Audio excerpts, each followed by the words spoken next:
careful how we handle that word chosen. And no, I do not think that God chooses certain people to go to heaven and he chooses others to go to hell. One of the most painful experiences I had was at Stanford.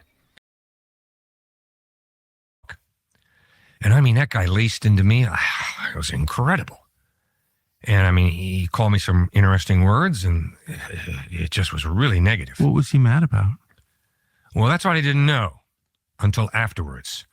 I went to the students who had invited me to Stanford, and I said, gosh, I had the most intense discussion with your religion professor imaginable. No one hates God more than a religion professor at Stanford.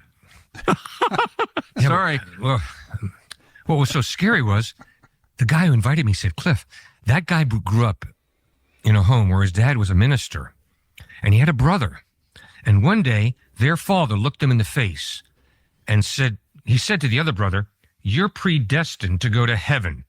And he looked into the face of the guy who's now the religion professor at Stanford, but this was years ago, so I doubt he's there now, and said, and you're predestined to go to hell. That father who said that, you're predestined to hell, you're predestined to heaven, it's almost like his very actions in saying that are working to make that very thing true.